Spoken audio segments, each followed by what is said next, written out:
Hello, everyone. Welcome. We are here to discuss Gardens of the Moon by Steven Erikson. Tori, it is not Andrew's fault. It's just a running gag at this point. I don't mind. We were here. Yeah, we were here having a wonderful discussion. Yes. We just didn't want to include you. Just kidding. So That's not true. Bryce may or may not join in. We're waiting to hear back, but until then, Andrew is going to be our veteran here. Okay. And why don't we start off with intros? Andrew, why don't you go first because you're this way? This way. Okay. My name is Andrew of The Wizardly Reads. I am a fantasy sci-fi self-pub enthusiast. And yeah, I'm reading Malazan. Second, third, fourth, fifth time? A second time. Second time. For the first 3 books. Okay. I'm Hannah Blackwell, and I have never read this series before, first time. So obviously, I've just read Gardens of the Moon one time. I talk about fantasy and romance and sci-fi on my channel, and my channel is relatively new. I think it's been 6 months or so that I've had it, and I guess that's it. I do sprints once in a while, but otherwise I just do I have a TBR game, and I just do like recommendation videos and tags and all the fun booktube stuff. I'm Kaylee. My channel's name is Kaylee's Books, and I consider myself a variety booktuber. I kind of read all the genres, but for people here, I'm assuming you're more interested in the fantasy content. So some content on my channel that might be of interest is I'm reading all of the SPFBO finalists and putting out vlogs and just going through and giving my reviews about them. Right now, I have a prediction video up on my channel, but this in about a week I will have my first vlog where I'm reading the first 3 books from the SBFBO finalists. And I also do a lot of sprints on my channel too. I'm kind of addicted to doing reading sprints and have a TBR game, all that good stuff. And this is my first time reading this book. I just finished it yesterday, so I have a lot of thoughts about it. But yeah, this has been on my TBR for many years, though, and I've just been too intimidated to ever read it until now. So this is my first time reading it, too. And for the same reason, I put reading this off for like 10 years. I've had the entire series on my shelf for like 10 years, but I was always too intimidated to start it. So I know. I bought them because they were all on sale in the bargain bin for like $5 each. And then I was like, I don't know what to do with this or where to start or anything. So now I have friends that I can read it with, and we have. So let's talk about our experiences. We've got Carol here, and this is Carol's first time reading. Welcome, Tori. I'm going through it for the second time, first 4 books, and ready to finish the series this year. Nice. All right. So with that being said, why don't we just jump in with overall thoughts? Well, my overall thoughts on Gardens of the Moon is it was much easier for me to read the second time through. It's funny because the veterans are always going to go, don't worry, it makes sense when you come back to it and read it again, which I always thought was really pretentious. Of just like, how dare you make me read this epic 10-book series twice to get to get that perfect experience. And I mean, I can kind of get it now because everything flowed and clicked a lot. I've only made it 3 books into the series, and it just all flowed and clicked a lot better. So this is the experience where the time I'm wanting to kind of push through all the way to the 10th book. What did you rate it? What did I rate it? 4 stars, I believe. What did you rate it the first time? 3 stars. Okay. So what was it specifically that changed the rating for you? Was it a better understanding of it? Coming back to it? Yeah, because it is a confusing book. I mean, this book started out as a movie script. Basically, it started out as a movie script and was morphed into a novel. And so it's already starting from a weird sort of perspective, but it's also got its own I'm having a child throw a temper tantrum in the background. I don't know if you can hear that. It's We can go fine. back to you if you want. No, it's fine. It's got a lot of characters. It's got an interesting magic system with the Warrens. It's got a bunch of like geopolitical stuff going on. Like this is a fantasy world with nations and characters in it and the way they interact, their own specific species. It also spans hundreds of thousands of years.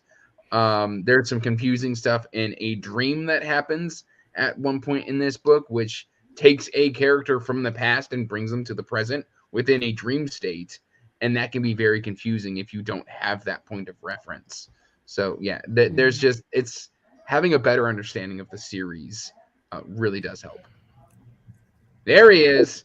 Surprise.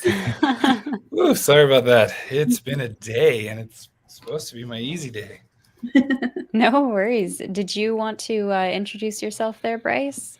I'm the guy that nobody's ever going to invite back on one of these because I'm late and I've been slacking all month. It's a crazy month. Oh my gosh. I didn't know what I committed to. I'm Bryce, Shelf-Centered, and I like to read books. I'm sorry. Good. So I'm in a mood apparently too. Anyway, yeah, that's about it. Anyway, yeah, I love Malazan. I keep making Malazan videos, and I probably pronounce it wrong, but I stick to it because that's the kind of guy I am. Listen, I'm from North Carolina. Like, I live in North Carolina. I say everything wrong, so I'm fine with saying Malazan wrong. Well, you actually pronounced Bryce's name wrong. It's Gabby. Yeah, exactly. Oh yeah, I forgot. I'm Gabby. Oh, okay. Interesting spelling there, Gabby. It's the best friend trope you'd never trust, as I've already proven with saving the world. But I can be encouraging. I'm a good cheerleader for that. Well, I'll keep that in the back pocket. So we were just going through our overview, our general thoughts, and Hannah, do you want to pick up there? Andrew, if you weren't done, by all means, pick up. I am 100% done. Okay. So my thoughts are complicated. As I feel like most people's are their first read of Gardens of the Moon. Obviously he was doing something different, and I 100% respect that. And there was times that I was reading it that I was just so engaged and so interested and intrigued, and other times I'm like, God, fuck this, I don't give a shit. Sorry. But then there was other times that I just didn't know what was happening, and but so I rated it 3 stars. I feel like that really doesn't reflect my thoughts on it, because the world and like how interesting and how much I can see it's going to open up, like I give like 5 stars, right? Like that is really cool. His writing, and I am really driven by writing, especially with fantasy books. Totally 5 stars, 6 stars if I could, honestly. The problem I had was, and I get he was putting you as a fly on the wall. The problem I had was the characters. There was just very little connection to the characters so far, that because there were so many and we were moving around constantly, and I feel like I just wasn't able to connect very well to the characters. There were some that are interesting that I'm interested in seeing more of, but from what I know, that's not going to happen. Really? Maybe. I mean, it'll happen. It'll just happen in a really roundabout sort of way. Right. So, and depending on what book you're reading. Yeah. And then obviously plot is like a 0, right? Because there wasn't one. But I'm not a plot driven reader, so that's fine. So yeah, really complicated feelings. I don't know how much I like being the fly on the wall. I'm not sure. I guess we'll have to find out. Yeah, so I also have complicated feelings about this book. For context, Sanderson is my favorite writer, which his prose style is incredibly simple, and he does hold your hand through a lot of his world building and magic systems and such things like that. And so it was a bit jarring to shift into this book because Erikson does not hold your hand whatsoever. And I think at first I was really hating the book. I mean, the first like 150 pages I was not a fan of, but it's because I was trying to understand everything. And I had to then reshift. Yeah, I had to reshift my expectations. And I realized that this is a book that you're going to get different things out of based on at what point you're reading the book. And so for me, a casual first-time reader, there are things in this book that are just not for me, in my opinion. They're for the people that are then going back and rereading it, or they're for the people that have watched tons of lore videos. And it's difference of complications depending on your experience and your level. So I gave it 3.5 stars. My maintenance is actually knocking on my door right now, so I need to go. So I will be back. I have more thoughts to share once I'm done with this, but so sorry. Perfect timing, right? No worries. Perfect timing. Good thing they give you that window of like all day, right? So I guess they're like an hour and a half late, so. I've never been late, so that's pretty shameful. Bryce, do you want to share your thoughts? Because this is a reread for you, yes, right? Third time through. It's definitely, I mean, that's one of my favorite things about this is my copy my wife gave me. This was her first gift to me of the marriage, and that's why she's the best wife ever, gave me Malazan. It's one of my favorites. I love Gardens of the Moon. It's one of those that for me, I fell in love with the world immediately. And maybe I shouldn't say immediately. I had the same confusion, right? The same stuff. It's confusing. You're dropped in the middle of this, and you're not given a whole lot except for a dramatis personae and a glossary at the end, and then your danger of looking up the Wikipedia entries, which actually I think do a good job of kind of keeping at least the spoilers to each book, instead of, for the whole thing, like, oh, so-and-so died. Great. That's good to know now, right off the bat. But it's called The Book of Dead. Exactly. That's true. It's everyone. That's the thing. Exactly. So this is, third time reading this. Definitely one of the things I rate highly for a book is its rereadability, or even a movie, its rewatchability. How many times have I rewatched The Lord of the Rings? Literally just another time this Christmas break, right? Like that is huge. And I think, like Kaylee said, that it is, it's definitely for a reread too. You just get so much. You're like, oh my gosh, that was right there, right in front of me. But you kind of almost don't know how to read it the first time through, and you have to just kind of trust the process a little bit, and just kind of figure it out along the way. So I love these characters. I think the Phoenix Inn regulars are just so good. And I guess I would push back a little bit, Hannah, on the plot thing, because, and again, I know it's like you're so confused at first, but it's at least I can say, the Phoenix Inn regulars, as we know, and we're going spoilers, right? Is it just for the whole book spoilers? Let's go. Let's Yeah. go. Just for Gardens of the Moon. Just Garden. Yeah, I know, right? I would not want to be that guy. Okay, don't be that guy. But the Phoenix Inn regulars, their whole thing is they're trying to get back at Lady Simtal. She screwed over their friend, and who's just drunk in the bar, like literally the whole book that he's appearing, except for like the very end. And they want to get back at him, and they're gonna do it in just like the most vicious way. And it's like, I don't know, for me it was just so satisfying. But you also kind of have this general theme of this Malazan army, like colonizers, right? And they're like colonizing this whole new place, and it's this, like, what's funny is you're like, I shouldn't be for them. I don't like what they're doing. I don't like a lot of people in it, and yet I'm rooting for certain people in it. And that's like a big almost theme for me, is that there is such a gray area along the way, but they are trying to take over this new continent, and really the crux of it is Darujistan, right? Darujistan. That's the big city on Genebacus. It's the one with the most everything, right? Resources, power, whatever. And so you've got them essentially doing that, but amidst like gods, ascendants, ancient people. Anyway, I could just keep going on forever, but there's just so much where I love the perspective of like the Tistiandi, who are like elves, right? But it's this kind of like, they are so jaded with the world that Animander Rake has to find causes for them. I mean, they've been around for hundreds of thousands of years.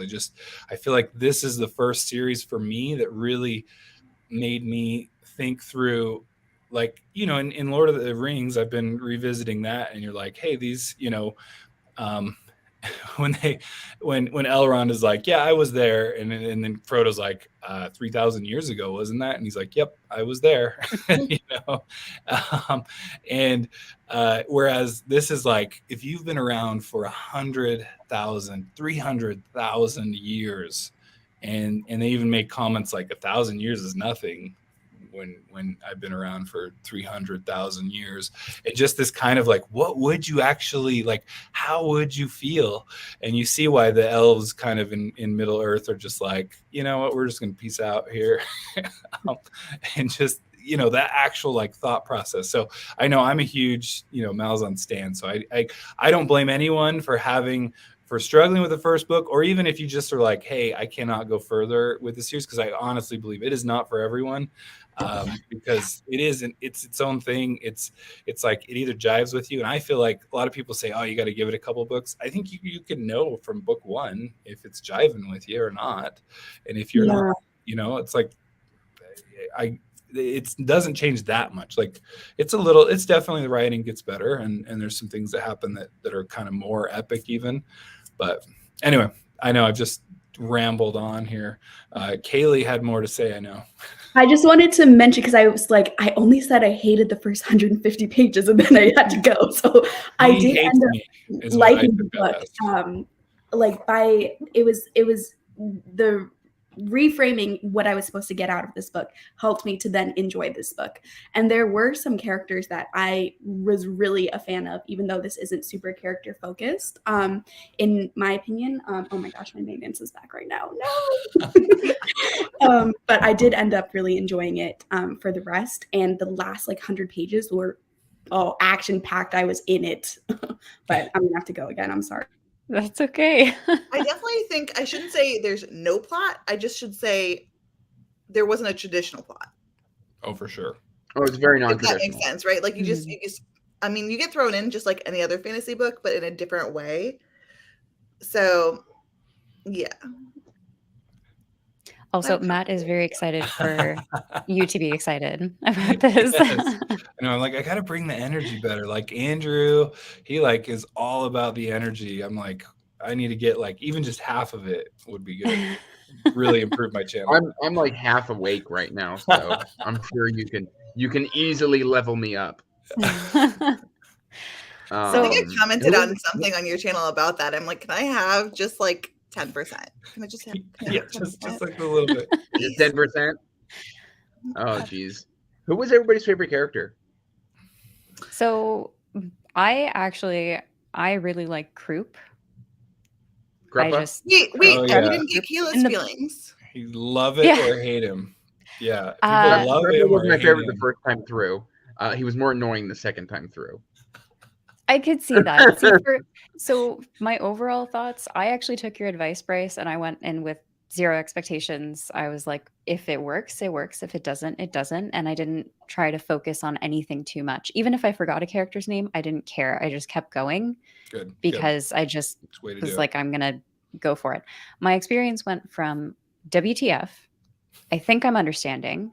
Nope, lost it. I think I'm understanding again. Nope, lost that trail. Back to confusion. I think I understand it. And at this point, I'm about 50-50. So that's a perfect Malazan description. I did. Second time through, I probably understood it about 50 to 60%. Yeah, see, I think I understood some of the more obvious plot points or the more Yeah. obvious situations, like the Assassin's Guild and, like Kroop's situation and just some of those things made more sense. But then there was a lot of nuance to some of the history, the lores, even some of the battles. I didn't quite understand the purpose behind them. And those were the areas that I kept going. I figured they'd make more sense later on. Overall, it was a really interesting read. I really like the world. I like some of the characters. Tattersail and Kroop were really interesting. I say Kroop because that's how the audiobook read it. So Really? My yeah, audiobook says Kruppa. Kruppa, mine yeah. says Kroop. Huh? Mine said Kroop. Mine's I'm Kruppa. interesting. Okay. I'm gonna have to go back and I check. pronounce it Kroop in my head. Okay. All right. Well, anyway, I We'll found have him to compare audiobook narrators. Maybe there's two different audiobook narrators. Well, I know there's Maybe. Lister and then oh my gosh, I'm blanking. Yeah, I did the one with Lister. Okay, I don't know which Whichever one one was on script. Yeah, that's what I Rob did. Lister's the script one. Mhm. Yeah. Or at least the US, it's Lister. This one No, is Ralph everybody's Lister. good. Yeah. I don't know. Really? Maybe I heard it wrong. That's entirely possible because I zone out Michael sometimes. Page. Michael Page is the other one. So Yeah. book 3, I think, Okay. starts with or book 3 or 4 starts with Michael. I think book 4 starts with Michael Page. There it is. House of Chains. Yeah. I also wanted to mention too, like in case anyone in the comments wasn't aware of this, I ended up using, not on all the chapters, but just when I would finish a chapter and I would be like, I have no clue what just happened. Tor has a Malazan read along on their super good. website. Oh. Yeah, where they do a little recap from a first time viewer and then a veteran of the series. I didn't read the veteran series thoughts because I was too afraid that they would like give spoilers. So I was just reading veterans it. are the worst. I was just reading along. There are wikis out there, where they do chapter by chapter of the books, where you can That's get a what this recap. one is. It's chapter by chapter, and wikis scare me too in case of like spoilers. But I'm sure I just was too afraid to like go far into the wiki. But I found this thing where it was literally like divided, so you couldn't accidentally spoil yourself. It was just like each time this first time reader would read a chapter, she would like recap what happened and then write her impressions of how she's feeling about it. It was very enjoyable to read along with. It felt like I was buddy reading it with this Tor person. Yeah, I was really happy when you messaged me about that one because at that point, I think I was 2/3 through the book already, though. And I'd already been reading it for 2 weeks. And I think that was like my biggest mistake is I took 3 weeks to read it.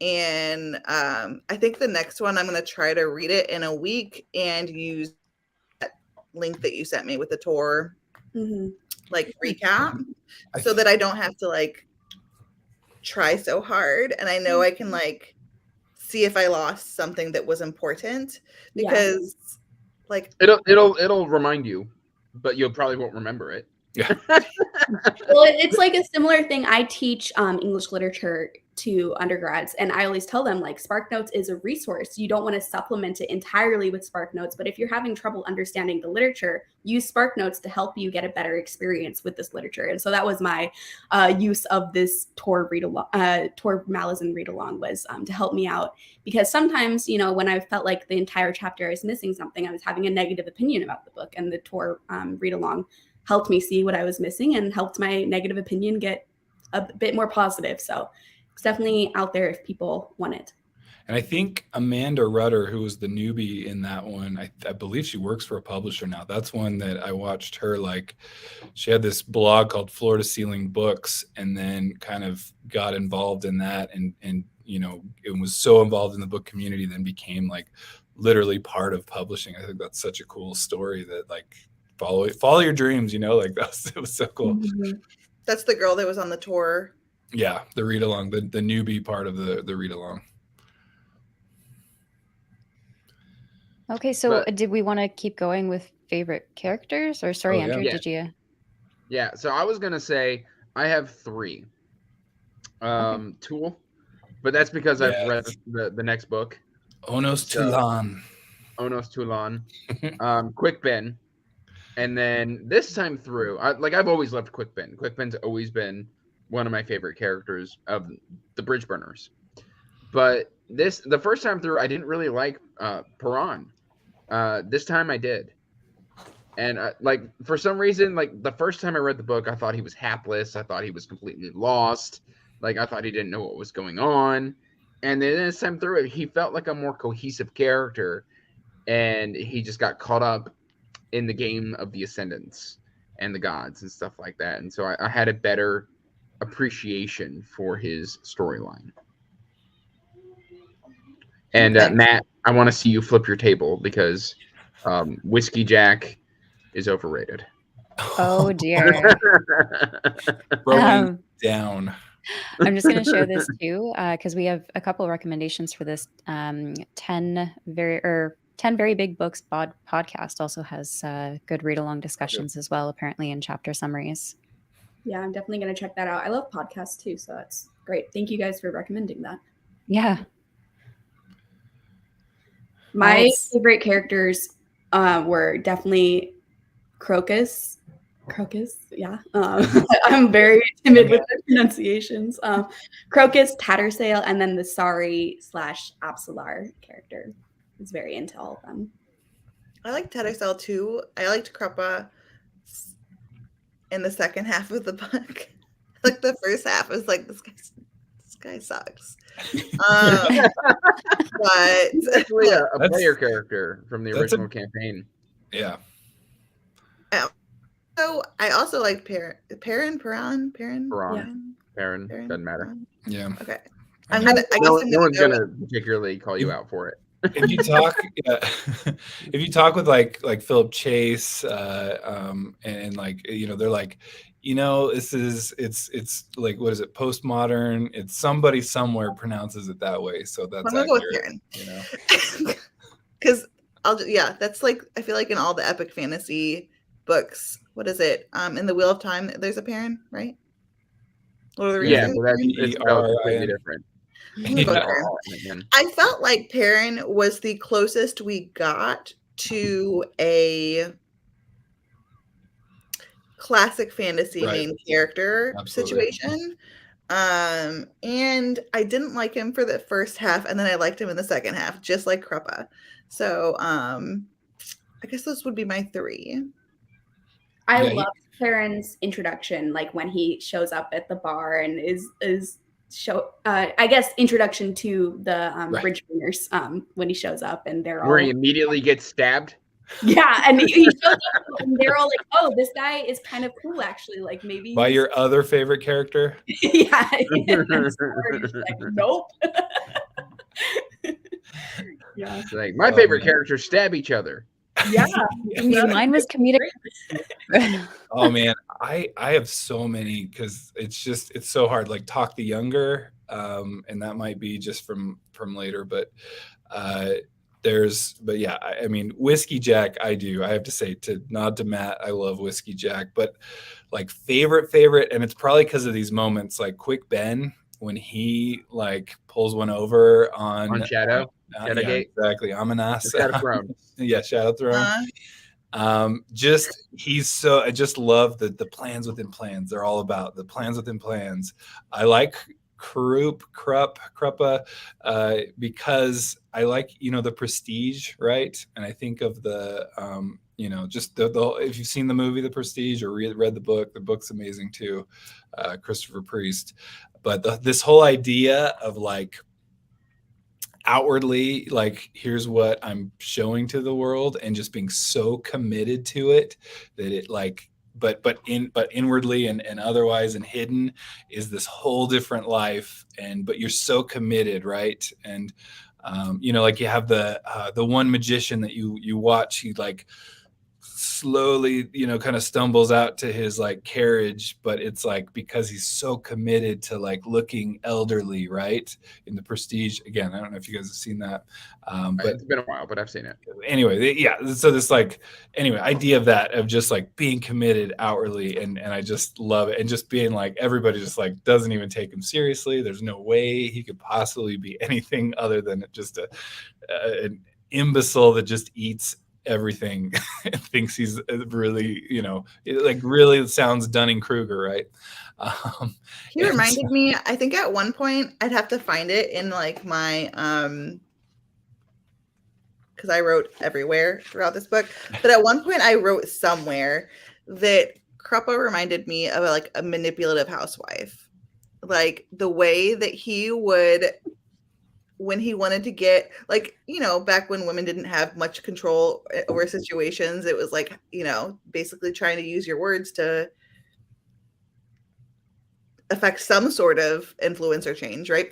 But he would just basically annoy the crap out of someone just to get what he wanted out of a situation, when clearly he's much more powerful, he seems. And maybe he doesn't even he's a crime lord. do that route, but it was more like he would just annoy the crap out of someone and use his words in the situation to just either confuse them or just get them so annoyed that they gave in and were like, fine, oh my God.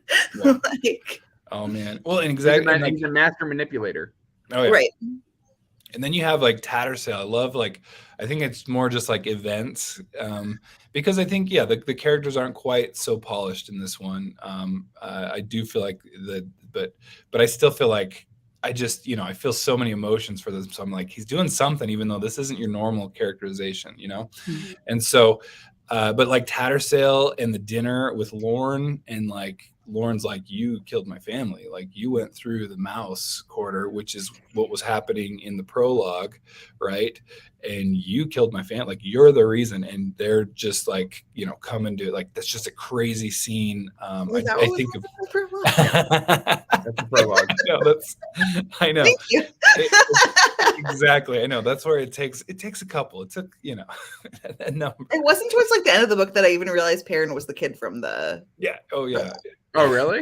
Or that Whiskey Jack. No, I knew it was Perrin, but I didn't know that it was Whiskey Jack that was the older guy talking to him. Yeah. That's what it was. I mean, and especially just the kind of nuances where people kind of revere Whiskey Jack in this interesting way, and then you kind of realize, like, oh, well, like, again, what's happening a little closer. But and then the last one is, I love Malik Rel, and again, the scene that sticks out is that duel with Turban Orr, and Orr is he just straight up kills him dead. And it's because I love this idea in Malazan is, I love this, like, you set up this guy he's unstoppable. Nobody can beat him ever. He's gonna just whoop on everybody. Everyone's afraid of him. And then you have somebody else just kind of like easily like bloop, done. And you're like, oh my gosh, if that guy was that powerful and this guy just defeated him like nothing, what does that say about them?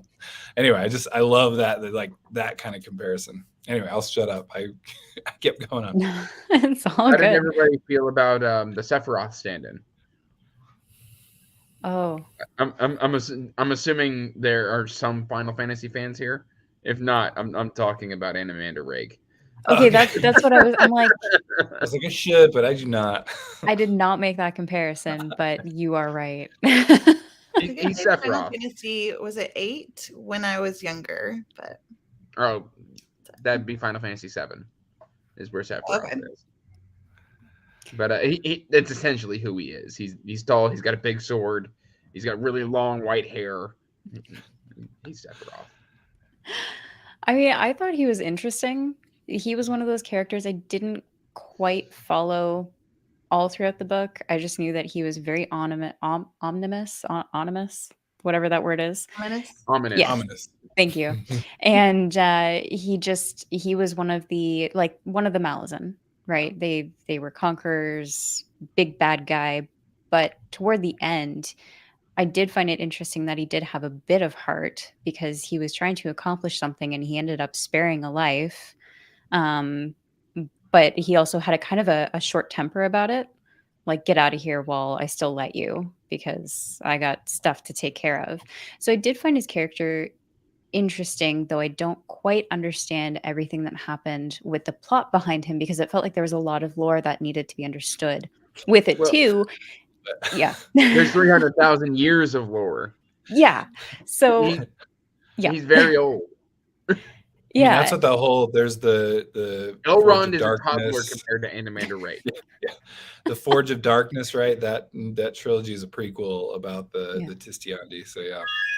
Yeah, this is so one thing that I struggled with the book is I felt like there were so many different terms that I was never sure if they referred to the same thing or if they were referring to different things.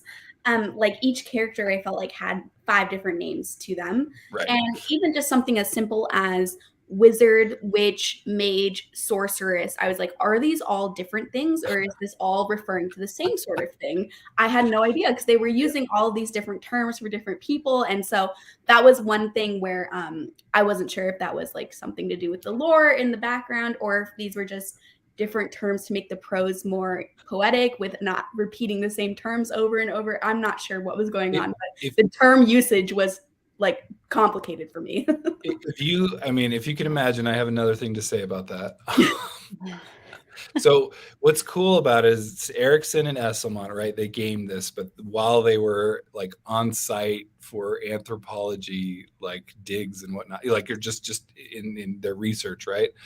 And so I love, like, that's part of, again, just taking a step back and having like read through everything is I think they do that is what I gather is because like that's very much like a human history type thing. It's like you're going to name things 12,000 things and it's so, I mean, that's just one more thing that adds to the ridiculous confusion is it's very, I feel like historically kind of accurate as much as this is in a fantasy world.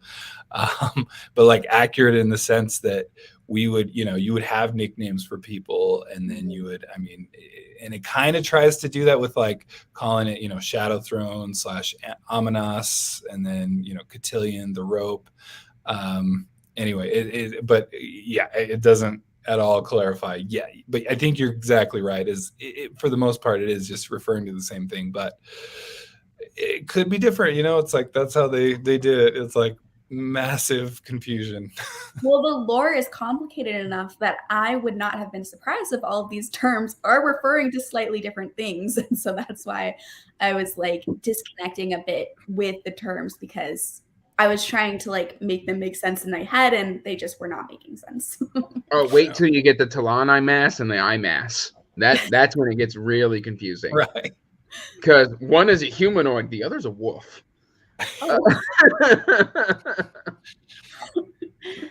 Just couldn't be confusing enough, Oh, yeah, no. And it's Imass and Talon Imass are pretty much spelled the exact same. There's just the Talon that's added in front of it. Oh, it's great.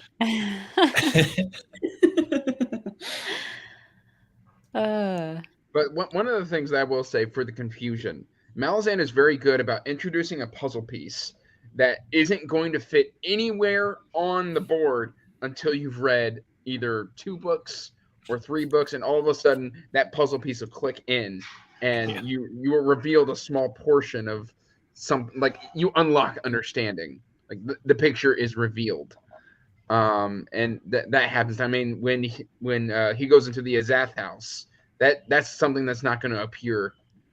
I mean, you learn about the Azath throughout the series. But I mean, he's not going to pop back up for books. Shit. Which one went to that house thing? That would be the tyrant, the Jaghut tyrant. But didn't someone else go in there? Oh yeah, Malik Rel. Or Rel. Or sorry, I'm calling the wrong person. Yeah. It's Relic, right? Relic Nom? Yes, Relic Nom. I tried to say different character in a different book. Yeah. We're gonna have to check you there. But like stuff like that, that doesn't come back up again until the 3rd book. Mm-hmm. And so like there is a picture being woven and like little pieces being introduced that with the reason the confusion is there is we don't have the connecting piece yet. It hasn't, the way the book is, I've been told, which is asinine. It's pretentious and asinine that this is the way that you have to view the series. But the way it is it's not called the Books of the Fallen. It's called Book of the Fallen. It's all one book. Right, but no one would want like a book this big. Literally a book that is this big. Right. Okay. And I suppose Well, when series do that, the confusion also can come from not knowing if this is a puzzle piece that we don't have the full picture to yet, or if it is referring to something we've already encountered and I'm just forgetting that initial encounter. And so I think sometimes I'm like doubting myself of like, should I be understanding this in this moment? Which is where the rereads come through. Yes, And where people yes. recommend rereads of the series. See, my thing was I went in just not really tracking anything because I felt like if I started tracking and tagging and noting It's the things, best way to do it, is to just go in and yeah. surrender. But if I Surrender. tagged, I going would have in tabs and I everywhere. I'm like, I don't know what it is. I'm like really interested in like politics and I was like, I'm a veteran just reader. as a I've read person, 200 I books. want to know. I want to know, and I never don't want to know, and like I want to know the why of the why of the why. That's who I am as a person. So I was fighting it the whole time, and I went in knowing not to do it, and I still spent 3 weeks reading it, and I still annotated it, and I still looked at the glossaries while I was reading it. Yeah. I mean, that's Like, how I did it, frankly. ugh, You know, like I didn't, I'm trying not to, but it yeah, a critical dragon is like, does a great job of just explaining that, like, most of the time that is how you're reading. Like, so that's very like normal. Like that's literally how we're like, you want to understand things because you're going, okay, what foreshadowing am I missing so that I can, have that punch at the end that's like, whoa, yeah, blow my mind. But I love that, at least, I don't know, at least for me, it was, even though I was confused, didn't get anything, that ending still hit really hard and was great. Yeah. Okay, so with that in mind, then why don't we talk about some of the pivotal moments in the books that maybe did work for us, your favorite parts of the book, anything that stood out for you? Because I know, like myself, I was confused throughout most of it, but there was still parts and scenes that I found really interesting or captivating. So I'd love to hear which ones really stood out for you guys. My sarcastic answer is the sex scenes. I would expect nothing less, Andrew. But the killing of the hound, I forget the wizard's name that Quickbin soul transfers or soul binds to the doll. Hairlock? Yeah, Hairlock. Yeah. There we go. I hate Hairlock. I've never. Hairlock is still somebody I don't fully understand the point of. I feel like he was a true villain, like in this, if as much as you can call someone with that. Well, he pretty much is just there to cause chaos, which is why we find him in the Chaos Warren so often, because he's insane. Yeah. There's a lot of good moments, especially like we mentioned Tattersail and the I forgot her name. The Malazan Empire's Oh, Lauren. Yeah, Adjunct. Lauren. The adjunct. There we go. I wanted to say adjudicator, and I knew that was wrong. And she's the John Wick of it, sure. Yeah, but like, and then the end scene with Perron and the adjunct, like the way that plays out is just chef's kiss. Love it. Speaking of I don't know if it was that supposed to be the dinner scene. I think so. Speaking of that and Lauren and everything, can I get maybe from one of you veterans an explanation of when Lauren was wanting to take out Tattersail during that dinner? Mm-hmm. And whoever it was basically was saying stuff and was like, well, you're supposed to be the representative of the Empress, and however they said it. Okay. And it was like almost like she was a robot that got unplugged, Lauren. Right. Was there like a spell that was said, or was that legit just her realization? That's just mental conditioning kicking in. Okay, because the way she's a good soldier. So switched, it was so extreme that it almost seemed like someone did some sort of magic. Yeah, I think that's how powerful those emotions were, but at the same time, she's an adjunct. She got there. That's the second in the whole empire, right? And like, you don't get there because you've been, into, I don't know. What's funny is the Malazan world is like, it is like you want thinking soldiers, and that's actually what they've done, right? But in Lassine's kind of world, excuse me, you do have this kind of, yeah, she definitely wants her people to do what she wants. And that's exactly what they've kind of explained. Like, hey, remember, you don't get to just do that. We need Tattersail. Like, you can't just go take her out. Like, she's important. She's like one of the last mages, first of all, that we even have. And she's a high mage, even, pretty much. She could be.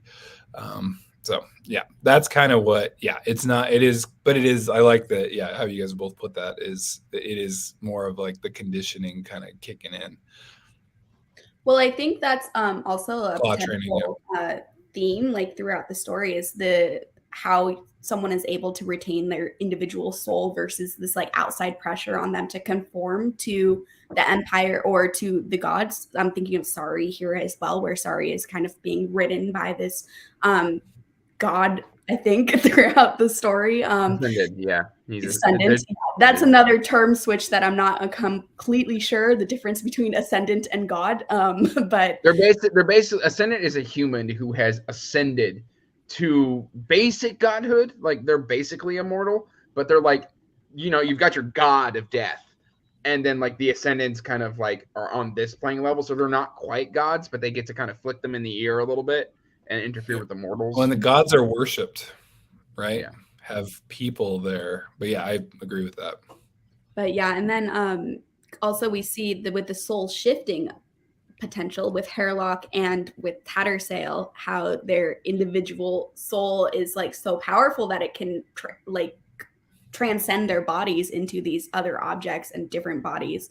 And so I just liked that pressure of like, how can someone retain their soul and their individual thoughts versus the pressure of the gods, the empire, or even the pressure of the limitations of a physical body. But Hairlock being in the puppet was one of the things when I read that, I was like, this book has some cool moments, because that was so creepy and so I did not expect a puppet man in this book, but it was. There's a lot I didn't expect trash. Hairlock is the one trash talker. He's like, I could kill you, and you're like, yeah, then do it. And he's just like, no, I got to go hide. Like, yeah. I won't forget this slight. I'll kill you. I'm gonna go hide in my box. Like a really mean, creepy puppet. I was like, I need this in more fantasy books. Mm-hmm. Carl mentions there's a moment where Tool and Lauren are traveling together, and like you really get to see what an individual who is 300,000 years old, who is basically a walking dead, talk about, you know, consciousness and things like that's a line I'm asked. I'm like, well, what do they think about? And he's just like, they don't think at all. They don't have a need for it anymore. Like they have moved beyond consciousness. They're futile. It's futile. And so there's Erikson, I believe, is an anthropologist. And so he analyzes culture, he analyzes all of these things. And so the way he comes at it is not only profound, but at the same time, it's really creepy. Mm-hmm. It's a good moment. You can definitely see the comparisons between like everything going on in this world and the Empire, and the way people deal with their emotions towards the Empire, and then like our society, capitalism, and how our society works in general. Like, I feel like you can see a lot of those comparisons, so it makes sense that he's an anthropologist. Yeah. And you'll get cultural differences throughout the series, or at least through the 3 books that I've read. There are distinct cultures, which, I mean, I'm so excited to start Dead House Gates. I'm not gonna lie. It's probably one of my favorite books that I remember reading when I last read Malazan that year. It was so good. Oh yeah, but there's a lot of things you guys aren't gonna like. You've already met one of the characters. Yeah, there's like what 3 characters that continue on. Yeah. No. Oh really? Yeah, I know. That's it's all the thing. People. Is book 5. It takes one character who has like 5, like a couple sentences of pages in the book previous, and then it like goes into that person's world, and like an area of the world, and just completely knew everything. Confusion 2.0. Oh yeah. You're like, this is 5 books in? Are you kidding me? So all of these scenes I really like too for myself. Just to add to them, the 2 scenes that really I had a fun time with was the reveal of Kruppa, who he actually was and what he could do within that dream land, wherever he went. But watching him go from a bumbling fool to completely in control was really interesting. And then the scene, I can't remember the character's name. He's Crocus's nephew, is he? The assassin's apprentice, where luck is on his side. He gets the coin. Yeah, the coin bearer, Crocus. Yeah. Crocus, yes. Okay, so he is Crocus. So Mhm. the point where he gets the coin and the entire fight sequence that happens around him, and he's like completely oblivious No to it. idea. I It love was that. so well The done. Crimson Guard. He's creating so much trouble for everyone too. Like he wouldn't stay put. He's like, I'm just gonna Yeah. climb out this window up here and go up on the roof. Nothing could go wrong, right? Yeah, and he's just like, I'm just gonna bend down and pick up this coin, and just gone. Like, Yeah, even so- earlier on, they're like, do not steal from these people. And then a paragraph later, he's like, I might steal from those people. I mean, he's a dumb kid. yes, He I does loved his dumb character. stuff. I liked that we got one character that had no idea what was going on because I was able to relate to You're him. like, I feel ya. I feel ya. And just seeing him navigate his way through this chaos and learning along the way what was actually going on. I felt like it was really satisfying to read about his slow reveal of understanding everything. And one really small moment that I just really liked, and I don't know why I liked this so much, was just when he like picks up the coin and he's like, oh, there's like wax on it. That's weird. And I was like, Kruppa, what did you do?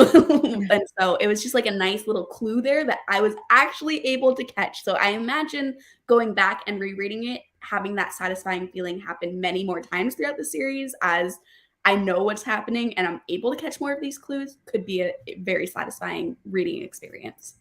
and this is where the fandom comes in. They're like, yes, we've snagged another one. I took 3 weeks to read it, and I don't know what you're talking about, Kaylee. So About the wax? everyone picks up different things, clearly. Oh yeah. Or about the wax? Is that what? Yeah, I don't. It was like a really small thing. It wasn't a big thing. He just showed the coin to, I think, Kruppa. I could be wrong. And Kruppa's like, oh. Yeah. He showed the coin to Kruppa and he's like, oh, I have this weird coin. And Kruppa's like, make Kruppa see the coin. And so he gets the coin and then he gives it back. And Crocus is like, oh, that's weird. Like, why is there a little bit of wax on it? I must have had something on my hand. And it was just like a little. Yeah. Oh, I do remember that. He's up to something there, so. He's always got a plan. Mhm. Well, that's the coolest part about this is that it's like the littlest thing, and that's why when you reread, you're like, it was there. Yeah. Like I just like missed it. Like that. No way did I make that. I didn't even notice that Kruppa was even noticing something weird about the coin on the first read through. Right? Kruppa like, made the wax coin to show to his like other people. Like he made Baruch and stuff. Yeah. Mhm. Yeah. Okay, so any final thoughts that we wanted to go over? Any questions that we should clarify if anyone's still confused on details? Yeah, that's a great idea. Yeah. I will say my favorite moments in the book were the moments where we got to spend a longer time before shifting, because sometimes there were chapters where it was like every page then would have a break and we would shift to something slightly different. And I liked it when it was slightly longer so we could really immerse ourselves into that one part. Sometimes the chapters were like in the same part, but just shifting to different characters throughout the part. But You'll notice, so this is the book with the shortest chapters. The rest have like 100-page chapters. Like it's crazy. I'm actually happy about that though, because I wanted to so because it's like as soon as I was figuring out all the terms and like really understanding exactly what was happening, we would shift to something else and like, no. Yeah, I like. Oh, go ahead, Andrew. I just wanted to talk about Crow Yes. because Go for Crow is creepy. Crow is funny. Crow is sarcastic. Crow is Crow is probably one of my favorite animal characters that I've read. How big Like, is Crow? Huge. Say what? Huge. Huge. This is We're a woman, talking right? Crown, right? Say what? Woman, the woman. To the woman. I'm talking about the bird that serves with Animander Rake. Yeah. Crone, right? Yeah. Yeah. Okay. Yeah. I But just no, she's didn't know huge. what she looked like. I couldn't imagine it, so I was wondering if she was like a little crow or She- like a big It's a huge. No, crow, she or probably like a is. half crow. Yeah. She's probably like 5 or 6 feet tall. Like she's a big old bird. And just as ancient as like everyone, those people, like, right? Like also Yeah. That's why she's thousands and unhinged. thousands of years old. Just so good. Yeah, the dialogue for Crow was really well done. It really gave a sense of creepy, a little crazy, but still completely there and aware and plotting and planning.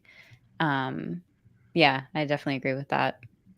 Yeah, I like this. The point pointed out in the comments, the dragons, the soul taken, the Animander Rake. He wasn't cool enough with his crazy sword with a whole different world inside the sword.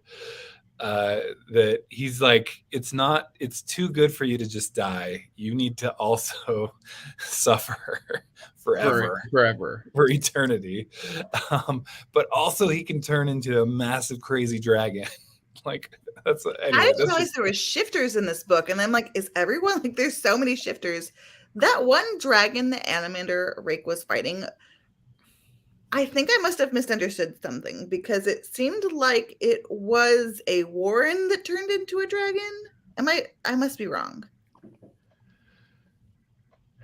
And it's like the Tistiandi were the ones turning into dragons, right? And then and they're kind of like, I'll release my warren, and I think it's just because it's like when you go dragon, you're going crazy. Like you're kind of unleashing the beast in every way possible. Who was the big dragon that he fought? We fought the Jaghut, the tyrant is what they were fighting. I thought there was another dragon. There's multiple dragons. But they're on the same, like the dragons are on the same team. I thought Animander Rake fought a dragon. He was, and I'm like, Oh, Quick prep book. I know. I'm like, because they're fighting that Jaghut tyrant, right? And like he's the one that's there, and then that ended the Azath house. I think the Jaghut, if I'm remembering now, I don't know if I'm remembering correctly, but I think the Jaghut summons dragons. Oh, that's what it was. Okay, yeah, sorry, yeah. Okay, that must be what it was. Okay, and there was something about a warren, so I must have gotten confused. I was like, did like a world become a dragon? So he opens up a warren and summons through dragons that are bent to his will. Okay, that's why. And then they fight those dragons and the tyrant. Okay. Sorry, yeah.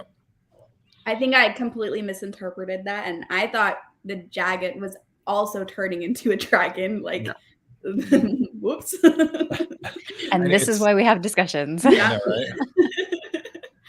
Because I'm sitting here thinking, and I'm like, I vaguely remember that scene, and I was like, no, they fought other dragons. Where did they come from? And I was like, I think either they show up or the Jaghut summons them. Because the Jaghut is incredibly powerful. And I love the idea of the Jaghut, just the the society that was like, we're too powerful, we're nuts if we're all stay together. What we need to do is just separate ourselves. And then you have the Tlanimas who are like, we need to go defeat every single one of them. Wait, what demon? What the fuck? Demon? So we've got some comments trying to help clarify as well. Yeah. Who's the demon prince? Yeah, then there's a demon prince. Thank you. Yeah, okay, that's maybe what. Okay, because there was demons. Tashrin has all kinds of demons that he has access to. That he'll pull demons out that serve him. He's under Lasine, the Malazan people. So Tashrin's like the high mage of the Malazan Empire, and so he's also thrown, because the whole thing is they're like, what we need to do is release this crazy Jaghut tyrant, wear down our enemies because they're noble. We know they're noble enough to try to save people. And let's take advantage of that and weaken them like crazy. And then we can defeat them once they've been weakened enough. Yeah. Yeah, see, this is one of those spots where annotating would not have helped me, and I just would have Right. like spent $30 on sticky notes for not helping me. See, I just write in my books because no. I don't have that. Like, I know some people probably think I'm like the worst because I dog ear, I write in my books. No. I just, unless it's on my top shelf where all of my special leather editions are and stuff, it's right. It all Yeah. gets Free game. Yeah, with paperbacks I'm good, like mass market especially. But yeah, not my special, not my precious. For dog-eared context, and annotated. I got a used book. I read it. It already had highlighting and marks in it. Oh. I still could not bring myself to highlight or note in it. I had to get like sticky notes and put them in because I just cannot bring myself to do it. That's a true book fan. I cannot mark them. It just feels wrong. Anyway, any final thoughts? Any final comments? Anything you're looking forward to in the next books? I already know what's in the next book. Then nothing from you. I was surprised by how big or I should say, how high the fantasy went. Because I was looking at this as a dark fantasy, I was thinking of, I guess, like other darker fantasies. Now I know that he has this, like, Erikson doesn't consider it grimdark. I guess I'll have to read more to find out my opinion on that, but dark nonetheless.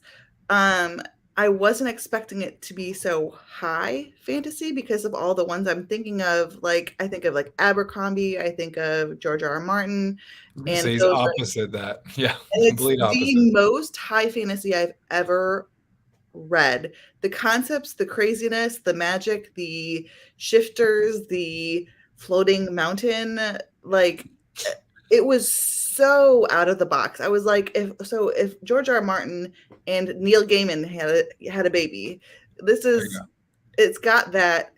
I don't know what it is. It doesn't make sense probably, but he actually does remind me a little bit of Neil Gaiman, who is one of my favorite authors. So I don't know what it is. Maybe because it's the beautiful writing or how ridiculous his mind is. One of the two. Or both. Yeah, for my money, it just doesn't get any more epic than this, like in the sense that there's just, this world is so huge, you haven't even begun to even explore it. And like, that's because that's one of the problems with wanting to know everything as a reader. It is so epic. There's nothing for my money that I've ever read that is this epic. You know, there's always some type of grounding, right? That you end up following some characters, and it's never as quite as epic as it seems from just kind of looking from a distance. Whereas this series, for me, there's just nothing that even competes with it, really, with the high fantasy. It's the highest you can possibly get. It's like, a D&D campaign just like gone crazy, but they like came up with everything themselves. So I love it. Good luck in the next one, because we're at a different continent, mostly different characters. But these next two are people's favorite in the series, just so you know. Longer too? I'm trying to look. Yeah. Oh yeah. So Gardens is the shortest book. Garden is the shortest. Then it goes a little longer with Dead House, and then they all go about 1,000 pages from there, if plus. Yeah, this is 600. So for myself, I mean, with that in mind, I'm both gonna go in with the same mentality I went in with Gardens of the Moon. I might try and keep track a little bit more, but I'm just gonna kind of go for the ride. And I hope for, like, Hannah, Kaylee, I hope you guys enjoy it. And Andrew and Bryce, I know you've read it already, but I hope you enjoy it again if you enjoyed it the first time. Dead House Gates is one of my favorite books. There is just Don't say it. Don't get attached. Don't get attached to people, though. You're not ready. It's the Book of the Fallen, so I'm not spoiling anything. I will say there is an interesting discussion to be had about around one of the characters in the second book. Keep an open mind. That it's probably one of the most divisive characters in the series. I think you can just say who it is because it's it's fair. Well, it's Felison. Yeah.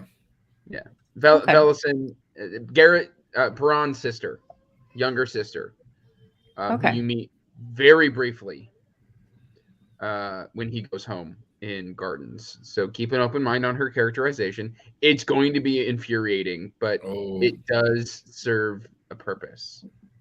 Okay. That's a good heads up to have. That was a good call. Yeah. She's divisive, to say the least. She's very divisive. I'm okay with that. I just read a 2-book series with a very unlikable protagonist and very divisive character there as well. So this is going to be interesting. Yeah. All right. Well, with that being said, make sure to check out everyone's channels. The links to all their channels will be down below. We are going to be continuing with Dead House Gates Book 2, and we will see you at the next discussion, and hopefully you'll join us for that one as well. Have a good day, everyone. Bye. Bye.